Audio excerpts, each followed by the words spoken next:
지난주 칼빈주의와 아르메니아주의 그리고 어대 강령에 대해서 말씀드렸습니다.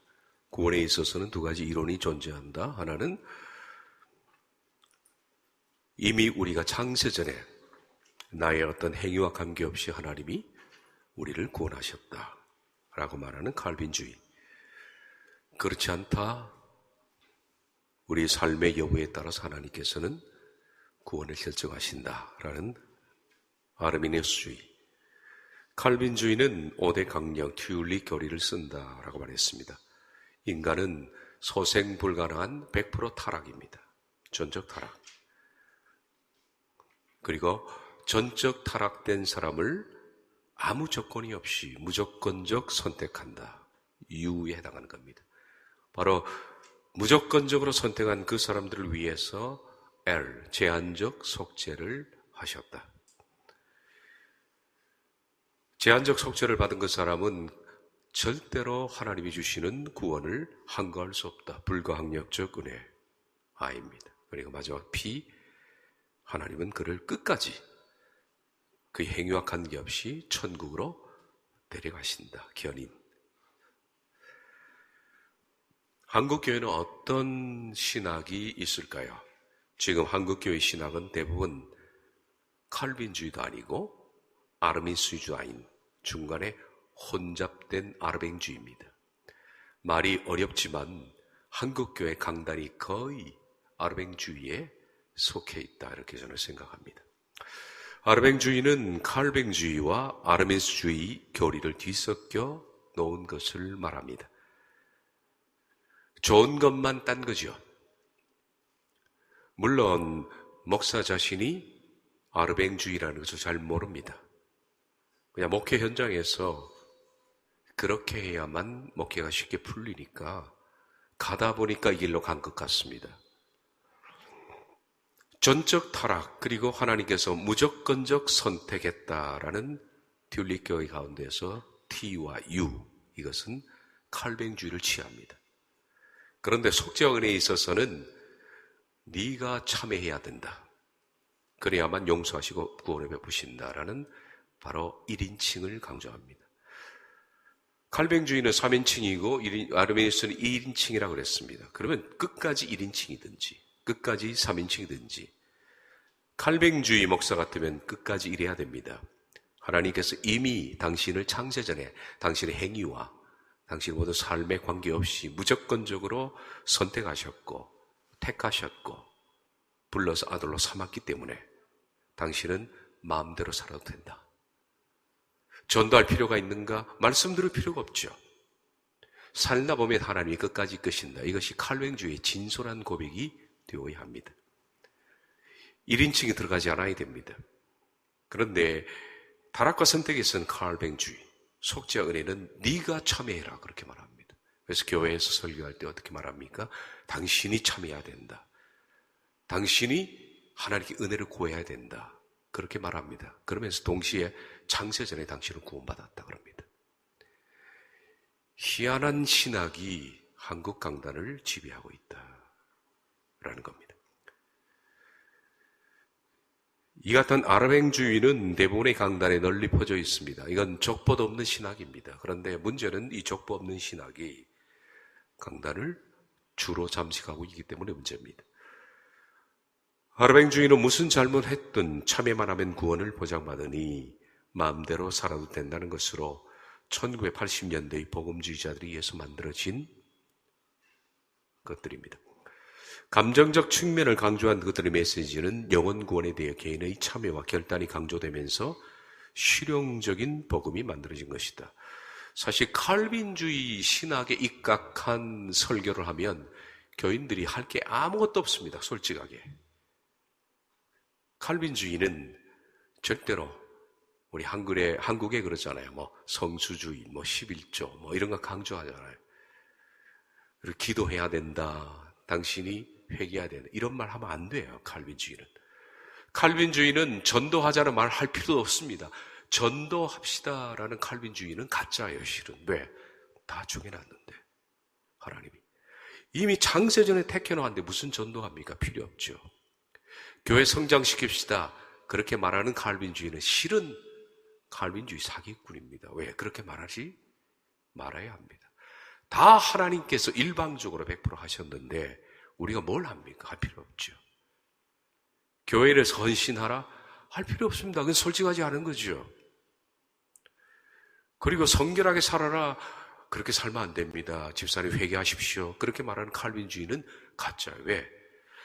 내버려 둬도 천국 갑니다.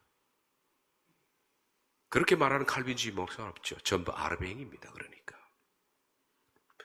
목회 현장에서 그렇게 말하면 안 되니까 전도해야 되고 교회 건축해야 되고 여러 가지 일들이 있으니까.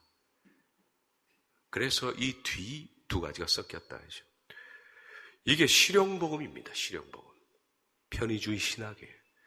문제는 한국 개신교가 편의에 따라서 이 둘을 섞은 폭탄주 신학에 빠져 있다. 저는 이것을 폭탄주 신학. 폭탄주가 뭔지 모르시는 분이 많을 것 같은데 폭탄주는 두 가지를 섞어놓은 술입니다. 입맛을 따시는 분은 좀 수상해요. 폭탄주 신학에 빠졌다. 한국은 그렇게 말할 수가 있습니다. 왜 이렇게 좋아하시는지 모르겠어요. 자신들은 하나님을 영접했으니 구원받았다는 주장을 할 때는 아르미니스주의. 내가 영접했으니 구원받았다. 내가 하나님 앞에 기도하고 영접하고 말씀을 읽고 깨닫고 간구해서 구원받았다. 그렇게 말합니다. 그러다가 본인의 윤리 문제가 불거지면 한번 구원은 영원한 구원이야. 그리고 칼뱅주의로 도망가는 것이 일반적입니다. 그리고 남의 신앙에는 아르미니스주의를, 자신의 신앙인 칼뱅주의를 적용합니다. 칼뱅주의 목사의 옷을 입고 버젓이 아르미니스주의로 설교합니다. 그와 반대로 알미니우스 옷을 입고서 다급하면 칼뱅주의로 도피한다. 지금 현재 아르맹주의 이 설교가 감리교니 장로교니 다 펴져 있기 때문에 구별이 없습니다. 목사를 하는 자들이 간통하고 너무나 위조하고 여신조들을 성추행하고 불법으로 세습하고 교회 재정을 제멋대로 유용하고 배임하고 그러나 온갖 악행에도 불구하고 무조건적으로 선택받았으니 무조건적으로 구원을 받을 수 있다라고 믿습니다. 심지어는 자살해도 된다. 그래서 실제로 장로교 목사 가운데 우울증으로 세상을 떠난 목사도 있는데 그 목사님의 영상 설교를 수년째 지금 모여서 듣고 있습니다. 그분이 천국 갔다고. 왜? 구원 받았으니까. 이런 주장을 뒷받침하기 위해서 그들은 칼뱅주의의 무조건적인 선택이라는 용어를 기꺼이 가져다 씁니다. 아르뱅주의는 구원의 길을 조금이라도 어렵게 만드는 것이 있으면 가차없이 제거해서 쉬운 편의주의를 이룬다. 즉 아르뱅주의자들은 선택자들에게만 구원의 문이 제한적으로 열려있다는 칼뱅주의도 거부하고 구원은 자신에게 달려있으므로 매일 두렵고 떨림으로 살라는 아르메니스주의도 거부하고 그저 참여와 결단만 강조하면 모든 사람에게 구원의 문이 활짝 열린다. 이런 아르뱅주의는 개신교가 그토록 중호했던 중세의 면죄부로 다시 살아난 것이다 라고 말할 수 있습니다. 그러나 지난 시간 말씀드린 것처럼 여기서 면죄부는 아닙니다. 면죄부는 일정한 보석과 그리고 고행이 있어야 되는데 지금 모든 교인들은 고행과 보석도 없이 그 시대의 면죄도 아니고 그냥 참여만 알면 구원을 받는다는 이상한 신앙에 빠져있다. 초대교회의 정신으로 돌아가자는 개신교의 정신을 배반하고 예수님의 숭고한 가르침을 값싼 구원으로 팔아넘겼다. 오늘날 면죄부를 발행하는 한국교회는 복음을 살인면허로 바꿔놓고 있다. 강단이 이르니 강단에서 여러분 듣고 자기가 구원받았다라고 생각하는 사람들은 잘못하면 살인면허를 가진 목사에 의해서 지옥 가는지도 모르고 끌려가고 있습니다. 이것은 목사도 문제지만은 바보 같은 교인도 문제입니다. 성경을 읽지 않고 자신의 천국과 지옥이 결정되는 영혼을 그냥 그분께 다 100% 맡겨버렸으니 무엇이 옳은지 따져보지도 않고 10,000원짜리 물건 하나 사면서도 그렇게 따져보고 비교했던 사람이 영혼에 대해서 성경으로 따져보지도 않고 무작정 맡겨버린 무죄의 결과가 이런 비극을 낳았다라고 할 수 있습니다. 지금의 장로교는 칼빈주의도 아닙니다. 자신들이 칼빈주의 신학을 체결했다고 주장하는 지금의 장로교는 과연 진짜 칼빈의 교리를 따르고 있는 사람들인가? 칼빈은 장로교에 있어서 하나님 다음으로 가는 분입니다. 근데 과연 지금 현재 장로교들이 나는 칼빈주의다 말하는데 칼빈이 말한 그 스승의 교리를 바로 알고 따르고 있느냐? 문제는 그렇지 않다는 겁니다.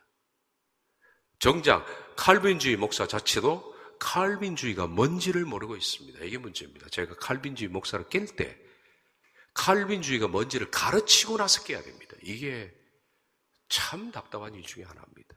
당신이 뭘 믿고 있는지 체계를 세운 다음에 깨야 돼. 본인이 뭘 믿고 있는지도 모릅니다. 차라리 그들이 진정한 칼빈주의였다면 이 정도로 타락할 수가 없을 것이다. 장로교의 뿌리가 닿는 칼빈주의는 내가 구원받을지 말지는 전지전능한 하나님이 미리 정해두셨다는 예정론을 토대로 신앙을 전개하는 겁니다. 칼빈주의에 의하면 내가 교도가 되느냐 마느냐도 이미 창세전에 예정된 겁니다. 그래서 한 번 구원은 영원한 구원이 되는 겁니다. 그런데 믿고 타락한 자나 도덕적으로 범죄하는 자들에 대해서는 칼빈주의가 설명을 못하니까 칼빈주의는 항상 그런 식으로 얘기합니다. 설명 못하는 부분이 성경에 딱 부닥치면 하나님의 뜻이 뭔지는 우리는 알 수 없다. 깊은 뜻을 알 수 없다.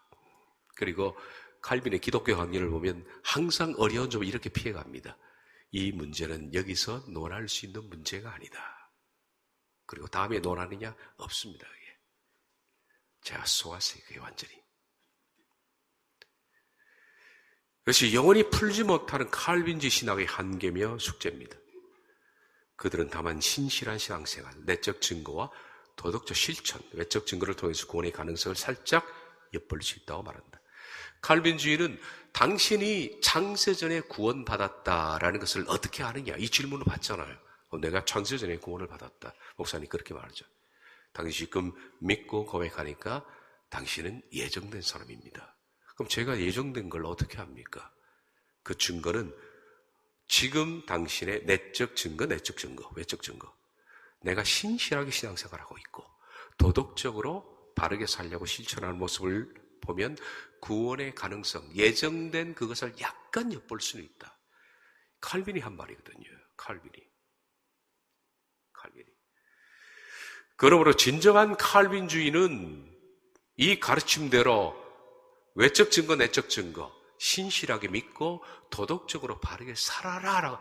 그걸 가르친 거예요, 칼빈이. 진짜 칼빈주의는 도덕적 성결을 많이 강조합니다. 그러나 지금의 장로교는 칼빈의 이 가르침에 대한 가르침을 완전히 잊어버렸습니다. 성화라 그러는데 성화를 통해 영원한 구원을 살짝 엿볼 수 있다는 그들 스승의 가르침을 배제하고 한번 믿으면 무조건 죽을 때까지 하나님이 당신을 이끄신다는 영원한 구원이라는 등식만 주장을 합니다. 그러므로 지금 장로교는 그들의 스승 칼빈이 볼 때도 이단입니다. 칼빈이 볼 때. 제가 이것은 칼빈주의 목사와 수도 없이 싸우면서 수도 없이 확인한 겁니다. 그럼에도 불구하고 자칭 칼빈주의라 하는 장로교는 칼빈의 성화의 삶을 강조하면 행위구원론자라고 이단의 꼬리표를 붙여 몰아냅니다. 우리가 구원을 위해서 회개합시다. 구원을 위해서 바르게 삽시다.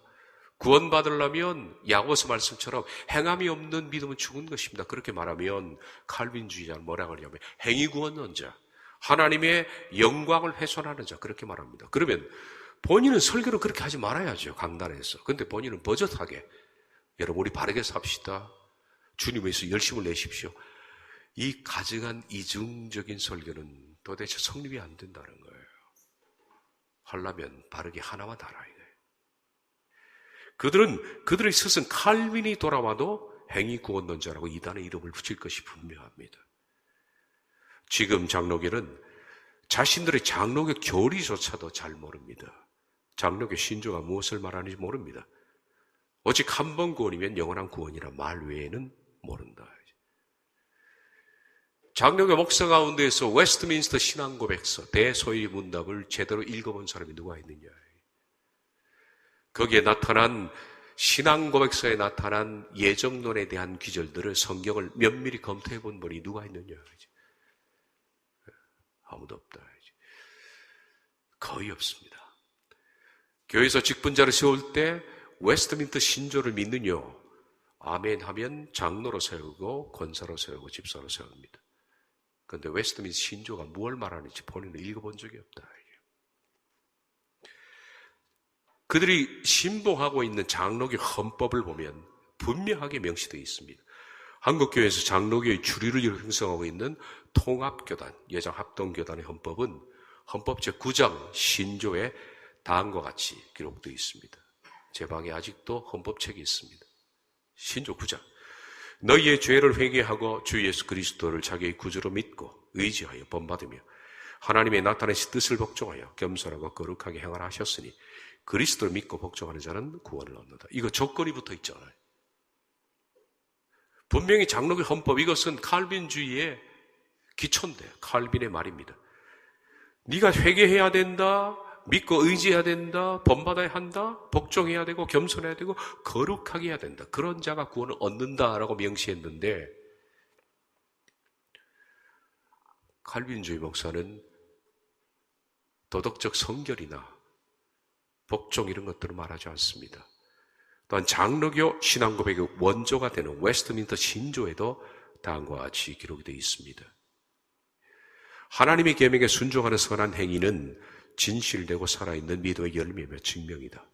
그리고 그러한 선한 행위로 신자들은 그들의 감사를 표시하고 그들의 확신을 강화하며 그들의 형제를 교화하며 복음의 선을 빛나게 하며 반대자들의 입을 막고 하나님께 영광을 돌리며 하나님의 작품으로 예수 안에서 창조된 그들이 거룩함에 이르는 열매를 얻었으니 그 마지막은 영생이라. 거룩함에 이르는 열매를 얻어야 영생이다라고 말하는데 이 얘기를 장로교 목사에게 하면 장로교 목사가 행위구원론자라고 말한다. 알미니우스라고 그럽니다. 지들 헌법인데 이게 있는지도 모른다는 거예요. 장로교 목사하고 대화를 하면 이게 속이 뒤집어집니다. 그래서 웨스트민스터 신조 그걸 펴줘야 해요. 헌법책을 펴줘야 돼. 있는지도 모르죠.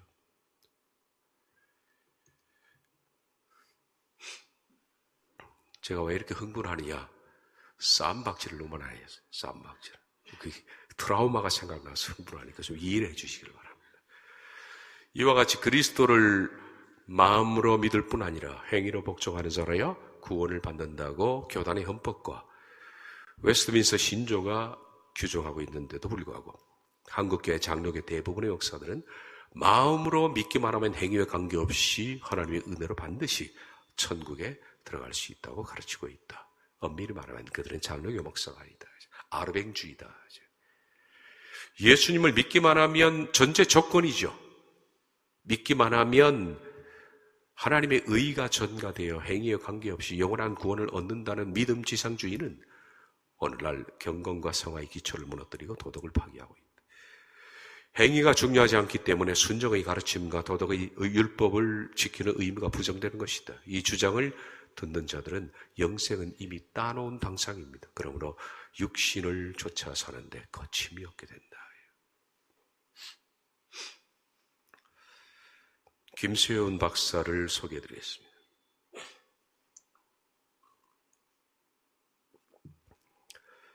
필로신학교 지금 원로 교수입니다. 이번에 세계적인 바울 신학의 대가라고 불리우는 사람입니다. 이분이 총신대학의 신학대학 원장일 때 제가 학교를 다녔습니다. 그런데 이분은 총신에서 쫓겨났습니다. 왜? 바른 칼빈주의를 얘기했거든요. 그리고 이분은 칼빈을 약간 깨는 발언을 합니다. 그래서 이분이 쫓겨났습니다. 2년 만에 다시 미국으로 돌아왔는데 이분은 소개하는 것처럼 세계적 신약학자입니다. 이분만큼 뛰어난 학문적 업적을 이룬 사람은 없는데 장로교가 수용을 못합니다. 이번에 강좌를 좀 보겠습니다. 교회개혁, 삐뚤어진 칭의부터 바르게 세워야 한다. 읽어보겠습니다. 김세현 박사는 한국교회 현실을 적나라하게 비판했다. 11월 7일 오후 7시 명동 청월함에서 열린 교회개혁 실천연대 가은 사경의 자리였다. 3시간 동안 진행된 상의에서 그는 많은 시간을 일어서서 강의했다. 부드러운 말투에는 한국교회 개혁을 위한 날카로운 메시지가 담겨 있었다. 한국교회 부패의 원인이 되어버린 바울의 칭의론. 494년 전 10월 31일 마르틴 루터는 로마 가톨릭 교회의 면죄부 판매를 바울의 칭의론을 근거로 비판했다. 이것이 종교개혁의 시작이었다. 바울의 칭의론, 이신칭의라는 것은 종교개혁 후 개신교회를 지탱하는 중요한 교리다. 그런데 아이러니하게 종교개혁의 근거가 되었던 바울의 칭의론은 한국교회가 부패하는 원인이 됩니다. 왜? 칭의론을 잘못 이해해서 그렇습니다. 한국교회가 왜곡했기 때문입니다. 한국교회는 교인들에게 믿으면 무조건 구원을 받는다고 강조했고 이는 행위 없는 믿음을 갖게 했다. 김 박사는 기독교인들은 사기를 치거나 탈세해도 예수를 믿기만 하면 구원을 받을 수 있다고 생각한다. 이런 기독교인들은 개독이니 먹사라는 소리를 들어도 싸다. 김수현 박사는 한국교회가 애용한 칭의론은 잘못된 구원론을 가지고 왔다고 했다. 김 박사에 따르면 한국교회의 구원론을 잘 드러내고 있는 것은 사형리다. 이 사형리 때문에 망했다. 지난 시간에 말씀드렸죠. 사형리를 보면 예수와 인격적인 만남이나 스스로 믿겠다는 의지가 없이 그리스도라고 말만 하면 그 순간 구원받는다고 하고 있다. 김 박사는 사형리는 구원을 왜곡하고 있다. 이런 구원을 가진 한국교회는 사실상 구원파와 다를 것이 없다. 구원파입니다. 장로교와 구원파가 뭐가 차이가 있을까? 저는 없다고 봅니다. 장로교 목사한테 당신한테 구원파가 똑같다라고 얘기하면 화를 벌컥 냅니다. 구원파는 이단이잖아요. 옛날에 세모 유람선, 집단 자살 사건들, 이런 것들 다 구원파 관련되어 있죠. 유병헌 구원파의 교주가 자살했다, 죽었다라는 말이 있지만은 생존설도 만만치 않습니다. 어쨌든 이 구원파, 지금은 그 구원파의 계보를 이어서 누구죠? 누가 강의를 그렇게 많이 하더라고요. 그 사람 있잖아요.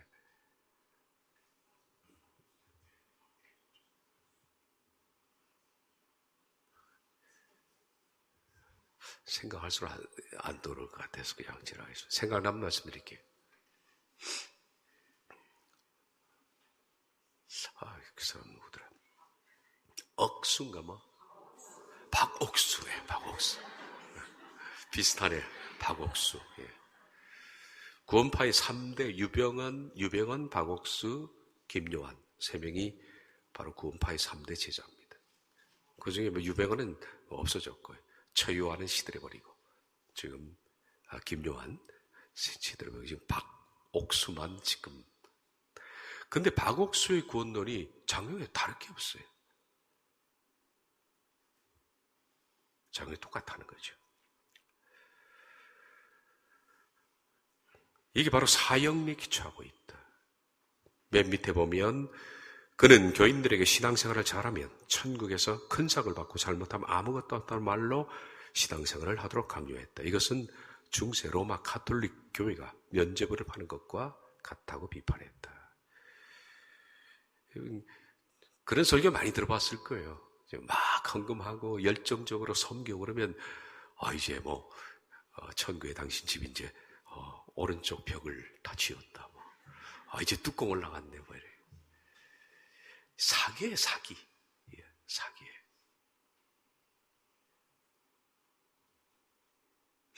무지를 넘어선 사기입니다. 김수현 박사 말은 칭의라는 것은 뭐냐? 칭의는 죄인이 믿음으로 죄사함을 받고 하나님 나라의 새로운 백성이 되어가는 것입니다. 칭의는 종말까지 이르러서라고 합니다. 종말까지. 칭의라는 것은 보통 장로교 교리에서 이렇게 가르칩니다. 창세전에 우리를 택했잖아요. 근데 내가 하나님을 느끼는 것은 소명입니다. 제일 처음. 하나님이 나를 부르셨구나. 소명. 소명 다음에 내가 신앙을 갖는 거예요. 믿음. 내가 믿게 되면 바로 장로교회는 칭의. 의롭다. 의롭다 된 그 사람을 양자, 입양하는 거예요. 그 다음에 성화, 구원 이겁니다. 성화, 영화. 이게 구원의 7가지 서정인데 여기 신학교에서 아주 귀가 못이 박히도록 들었던 얘기죠. 저 보십시오. 내가 하나님이 나를 부르셨구나라고 느끼는 것. 여러분 교회에 와서 설교를 듣다가 하나님이 나를 부르셨나 보다. 하나님의 존재가 느껴지고 처음으로 인식되기 시작하는 순간 소명, 콜링, 나를 불렀다. 그 다음에 내가 믿어지기 시작하는 거예요. 믿음. 그런데 믿어지기 시작하는데 아직도 여전히 도덕적으로 엉망이고 여전히 혈기는 그대로 나쁜 짓은 그대로 사람은 바뀌지 않았는데 바로 뭐가 오느냐? 장로교는 칭의, 의롭다는 거예요. 이게 그 사람이 무슨 의인입니까? 사회에서도 그런 사람 의인이 아닌데. 근데 종교적으로 의인이라는 거예요. 의인이 된 사람을 입양, 양자가 되게 했다. 양자가. 그러니까 이미 자녀가 된 거죠.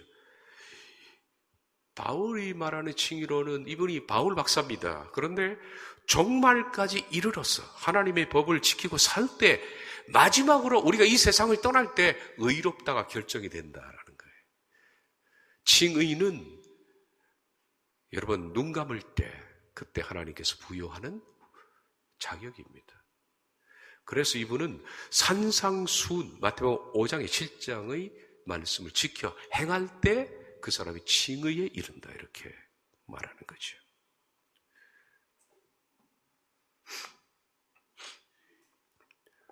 빌로시나게 다시 한번 보겠습니다. 구원의 첫 열매를 받았다는 의미에서 우리는 이미 구원을 받았다고 할 수 있습니다. 그러나 그 구원은 아직 완성되지 않은 상태. 구원을 받아 참 애매한 말 같은데 이 말은 이겁니다. 사실 김세현 박사는 아직도 장로교 교리에 좀 매여 있는 분입니다. 그래서 제가 볼 때 말에 못마땅한 부분들이 많이 발견됩니다. 이분의 이런 부분은 이걸 고쳐야 됩니다. 구원의 첫 열매를 받았다는 점에서 이미 우리는 속죄를 받았다고 할 수 있다. 속죄예요, 구원이 아니라. 그러나 구원은 아직 완성되지 않았습니다. 속죄는 받았는데 구원은 완성되지 않았습니다. 그래서 우리는 그 구원의 완성을 바라보는 자로서 예수님께서 다시 오실 때 구원을 받을 것이라고 미래 시제로 표현해야만 합니다.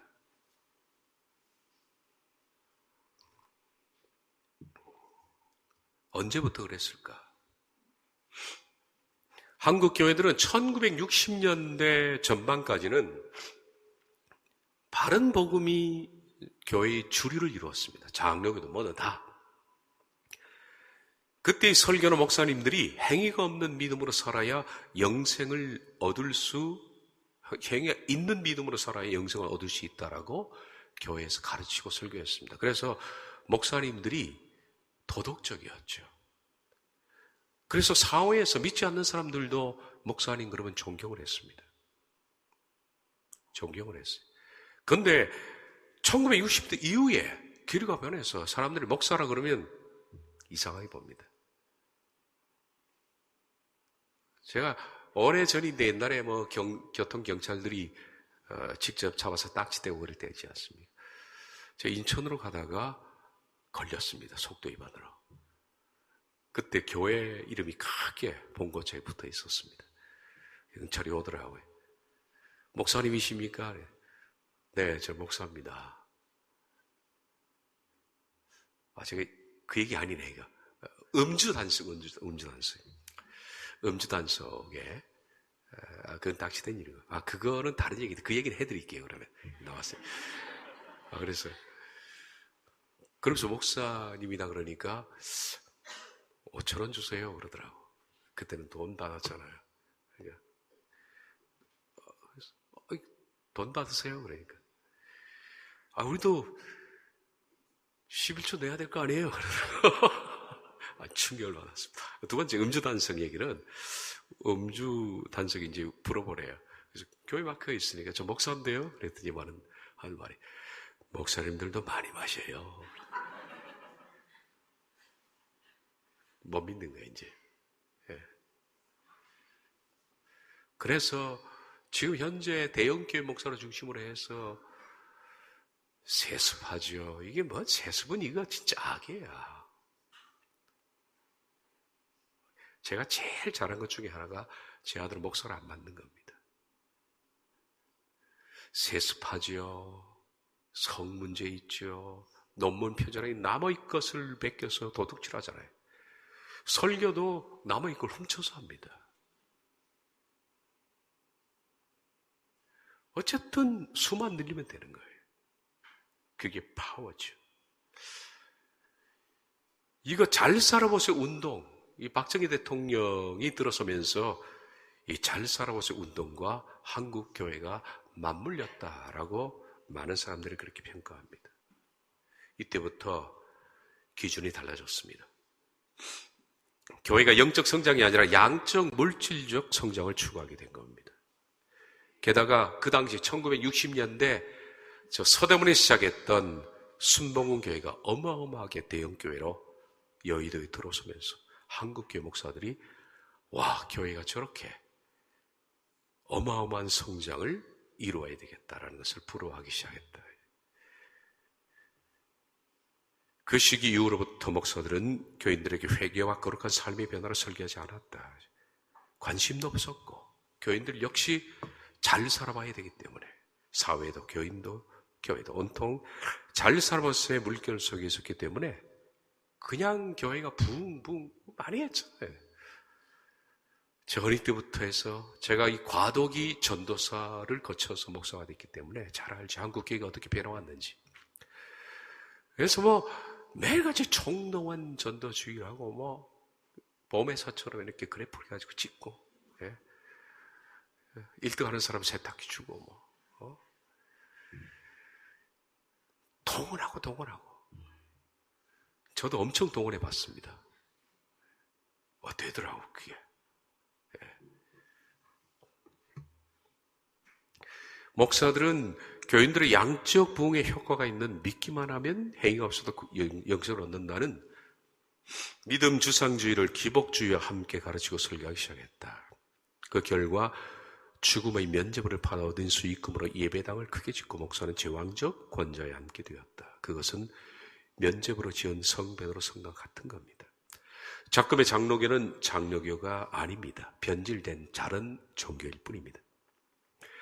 차라리 그들의 스승 칼빈의 가르침만 바로 따랐더라도 장로가 이렇게 도덕적인 위상이 떨어지지 않았을 것이다. 어서 속히 편파적인 변질된 교리에서 벗어나 반드시 성화하는 믿음이어야만 영생을 얻는다는 진리를 가르치고 배우는 길로 돌아서야 한다. 그 길만이 교회가 사는 길이고 영성의 길이다. 제가 하는 이 강좌는 칼빈주의를 겨냥하고 있지만은 실제적으로 그들의 스승의 어쨌든 빛을 받았기 때문에 칼빈을 겨냥할 수밖에 없습니다. 그래서 칼빈이 말했던 5대 강령, 그의 핵심 기독교 강요, 그리고 칼빈주의 바탕에 세워진 1800년도에 웨스트민스터 교회에 세워졌던 웨스트민스터 신조, 이런 것들을 제가 공격할 수밖에 없다. 그 본질을 말입니다. 그러나 칼빈주의 후손들에게 타락의 단초를 제공했기 때문에 어쩔 수 없이 스승 칼빈의 잘못을 드러낼 수밖에 없다. 지금 현재 장로교는 칼빈보다 더 칼빈스럽습니다. 한국 장로교 목사들의 극단적인 구원가는 구원파와 같은데 칼빈보다 더 극단적인 칼빈스럽다. 김수현 박사 얘기 읽었죠. 한국교회 목사들은 개독 목사라고 비난을 받았다. 중세 가톨릭 교회와 같다. 구원론이 구원파와 다르지 않다. 현재 한국교회 부패의 원인은 잘못된 구원관이다. 믿기만 하면 구원받는다는 가짜 복음이 판을 쳐서 그렇다. 한국교인들은 사기를 치거나 탈세하거나 예수를 믿기만 해도 구원을 받을 수 있다고 생각한다. 구원파와 다름이 없다. 과연 그분이 신랄하게 비판했던 김세현 박사의 비판은 사실일까 확인해 보겠습니다. 칼빈주의 목사들이 그 얘기를 진짜 할까? 김세현 박사의 통렬한 지적은 과연 사실일까? 한국교회는 교인들에게 믿으면 무조건 구원받는다고 강조했고 이는 행위 없는 믿음을 갖게 했다는 말은 사실일까? 정말 그렇게 가르쳤을까? 기독교인들은 사기를 치거나 탈세해도 예수를 믿기만 하면 구원을 받을 수 있다고 가르쳤다는 말은 사실일까? 사실입니다. 장로교를 대표하는 몇 사람의 얘기를 들려드리겠습니다. 노진삼 목사, 기독교가 다른 종교와 다른 점은 행위와 관계없이 예수님을 믿기만 하면 은혜로 천국에 가기 때문입니다. 이스라엘 백성들이 아무 공로 없이 은혜로 출애굽한 것이 이를 증명합니다. 아무 관계가 없대요. 그의 말에 이 부분 맞습니다. 은혜로 출애굽을 했다. 그런데 광야에서 대다수가 죽었습니다. 불순종 때문에. 그 점은 왜 잊어버렸느냐. 박희준 목사, 한미 노회장입니다. 2007년 2월 12일 노회석상에서 이렇게 설교합니다. 여러분들은 한 번 예수를 믿었기 때문에 깡패가 되더라도 반드시 천국에 갑니다. 참 개탄스럽습니다. 전병욱 목사, 파워로마스라는 책 가운데 인간은 아무것도 하지 않아도 됩니다. 십자가 복음을 거부하는 진짜 이유는 복음이 너무 쉽기 때문입니다. 너무나 확실하고 인간이 할 일이라고는 전혀 없으며 모든 것을 하나님이 다 이루셨다는 사실에 분노를 일으키는 것입니다. 그러나 그렇게 쉬운 십자가를 붙들고 나아가는 자들에게만 구원의 길이 열립니다. 아무것도 할 필요가 없다. 복음은 너무 쉽다. 믿기만 하면 된다. 그런데도 쉬운 십자가, 그 쉬운 십자가를 붙들고 나아가야 된다. 본인이 그렇게 해서 너무 쉬운 구원을 받아서 그런지 이 사람이 문제를 많이 일으켰죠. 보십시오. 도대체 앞뒤가 맞지 않는 말입니다. 인간이 할 일이라고는 전혀 없다. 파울 로마서에서 그렇게 말합니다. 모든 것은 하나님이 다 이루었으므로 그렇게 쉬운 십자가를 붙들고 나가는 자들에게만 구원의 길이 열린다. 이 말이 맞지 않는 얘기가 인간이 할 일이 없다라고 한다면 쉬운 십자가를 붙들 필요가 없죠. 왜 조건을 줍니까? 하나님이 다 하셨다면서. 그러면서 쉬운 십자가를 붙들려고 그럽니다. 전혀 할 일이 없으면 십자가를 붙들 필요도 없습니다. 바울로마서는 이렇게 말해야 됩니다. 인간이 할 일이 전혀 없으므로 그냥 가만히 있으면 됩니다. 이게 솔직하지 않느냐. 하나님이 다 하셨으니. 그냥 그렇게 사십시오. 여러분 교회 안 나오셔도 됩니다. 언젠가는 하나님께 안 나오다가 한 대 맞고 돌아오실 겁니다. 부인해도 끝까지 당신을 데려갈 겁니다. 이게 솔직하지 않느냐 이죠. 십자가를 붙들고 나아가는 것은 쉬운 일이 아닙니다. 쉬운 십자가가 어디 있습니까? 십자가가 뭔데 십자가를 쉬운 십자가라고 그럽니까? 십자가란 자아의 죽음을 대표하는 성경적 표현입니다. 십자가는 자아 죽음의 표징이고 육신의 정욕과 안목의 정욕과 이성의 자랑을 못 박는 장소가 십자가입니다. 그게 뭐가 쉽습니까? 내 속에 나를 죽이는데. 그러므로 십자가를 붙들고 나아가라. 쉬운 십자가. 그렇게 말하는 것은 자신이 십자가의 의미도 알지 못한 채 하는 얘기다. 전병 목사, 저희 후배지만은 이분에게 디트리 본헤퍼의 글을 읽어보기를 권합니다. 시간이 좀 가서 본헤퍼의 글까지만 읽고 마치겠습니다. 이 본헤퍼, 독일 2차 대전 때 나치에게 사형을 당했던 본헤퍼의 글, 제자됨의 대가 중에서 오늘날 기독교에 가장 크게 오해받고 있는 그리스도의 선물이 있는데 그것은 다름이 아닌 은혜다. 소위 값싼 은혜라고 불려지는 가르침이 거의 모든 그리스도인들에게 무방비 상태로 받아들여지고 있다. 값으로 헤아릴 수 없는 그리스도의 희생과 죽음으로 인하여 마련된 값비싼 은혜가 시장에서 파는 싸구려 물건처럼 헐값에 거래되고 있다. 세례와 죄의 용서가 너무나 가치 없는 것으로 전락되었으며 고의적이고 의도적인 거절을 범한 죄인에게 회개하라는 호소 대신에 위로와 격려의 말들이 무책임하게 남발되고 있다. 어차피 그들은 은혜로 구원을 받았는데 부흥과 개혁이 무슨 필요가 있는가? 구태여, 세상 사람들과 조금 다른 것을 하거나 조금 다른 길을 가는 척하지 말라. 십자가에서 베풀어진 은혜가 그들을 구원하기에 넉넉하지 않은가? 세상에서 오는 유혹과 시험을 극복하기 위하여 고난을 당하고 극복해야 할 이유가 어디 있는가? 만일 그대가 값싼 은혜를 믿는다면, 그리고 만일 그대가 생명이 없는 거짓 은혜를 믿는다면 그대 주변의 그리스도인들에게 세상에 주는 쾌락을 즐기면서 살되 세상보다는 조금 높은 기준을 가지고 세상을 살아가도록 가르치라. 하나님의 피 묻은 은혜를 위해서 살기보다는 세상을 위해서 생애를 바치라고 말하라. 하나님의 은혜가 그들을 구원하기 위해서 모든 일을 다하였으므로 그들은 편안한 마음으로 구원에 대한 감정적 확신 속에서 안주하라. 그리스도의 발자취를 따라가려 애쓰는 대신 그분의 은혜가 주는 위로와 위안을 즐기라. 그것이 값싼 은혜가 의미하는 바가 아닌가. 진정으로 회개한 죄인을 의롭다고 인정하는 것이 아니라 죄를 그대로 품고 있는 죄인에게도 은혜가 구원을 가져다 준다고 가르치는 것이 값싼 은혜라는 가르침의 핵심 논리가 아닌가. 물론 값싼 은혜도 저의 용서로 말하고 있지만 그것은 저의 올가미로부터 우리를 해방시키지 못하는 기만이다. 값싼 은혜는 우리의 마음을 경건하고 은혜롭게 변화시킬 수 없으며 마음속에 죄와 이기심을 붙잡고 있는 죄인들 위해 흰색 보자기를 뒤집어 씌움으로써 회개하지 않는 죄인을 의인으로 위조하는 허무한 포장지에 불과하다. 값싼 은혜는 우리로 하여금 우리 자신에게 스스로 의의를 부여하게 하는 자기 기만이다. 오늘날 값싼 은혜에 대한 가르침은 기독교의 각종 참상을 만들어내고 있는 장본입니다. 값싼 은혜는 참된 회개 없이도 용서받을 수 있는 가능성을 제시하고 있으며 진리에 대한 확신과 행습의 개혁 없이도 세례받을 수 있는 길을 열어놓았고 아무런 고백 없이 성만찬 예식을 거리낌 없이 할 수 있도록 만들어 놓았다. 값싼 은혜란 그리스도의 제자가 되도록 요구하지 않는 은혜, 십자가는 없는 은혜, 그리고 성육신하신 예수 그리스도의 희생과 죽음의 의미와 가치를 값싼 것으로 만드는 은혜를 의미한다.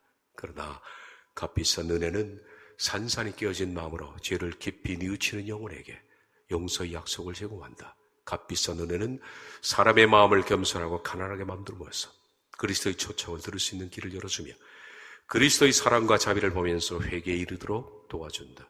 값비싼 은혜는 죄를 회개하고 용서받은 죄인에게 그리스도의 멍에를 메고 그분을 따르라고 호소한다. 값비싼 은혜는 베드로로 하여금 자신이 3번이나 부인하게 했던 주님을 위하여 순교자의 길을 마지막 순간까지 걷게 했다. 누가 감히 그리스도의 은혜를 값싼 것으로 전락시키려 하는가? 지금 하나님의 은혜는 우리 모두에게 그리스도의 멍에를 메고 그분의 뒤를 따르라고 부르고 있다.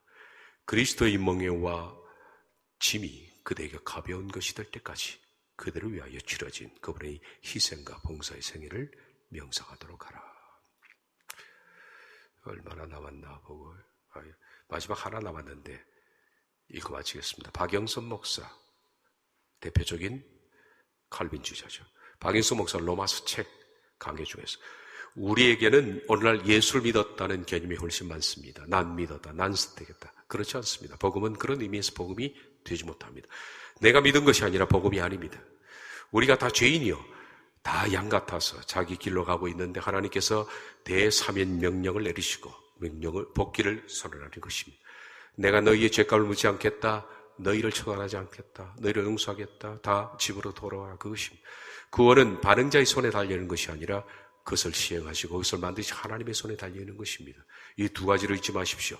나 같은 것을 구원해 주신 것이 하나님의 은혜일 뿐만 아니라 그 구원이 절대 취소되거나 약화되지 않고 다른 것으로 방해되지 않고 영광된 열매를 맺어야 한다는데 이 구원의 복음된 내용이 포함되어 있습니다. 절대 취소되지 않습니다. 방해받지 않습니다. 그래서 이것을 복음이라고 합니다. 우리에게 허락된 이 구원은 왜 취소되지 않느냐 하면 하나님이 하셨기 때문입니다. 하나님이 하셨다는 것은 하나님 쪽에서 조건을 갖고 하셨지 내 쪽에다 조건을 묻지 않고 하셨다는 것입니다. 성경을 앞으로 찾아볼 텐데 성경은 구원에 있어서 다 하나도 빠짐없이 조건입니다. 박영선 목사, 전병 목사, 한국 대표하는 저희 하나는 선배고 하나는 후배인데 이것은 책도 아닙니다, 여러분. 이것이 바로 살인녀다라는 겁니다. 장로교는 심각합니다. 그래서 교인들이 성화할 수 있는 기회를 다 박탈해버립니다. 여기까지 하겠습니다. 기도합니다.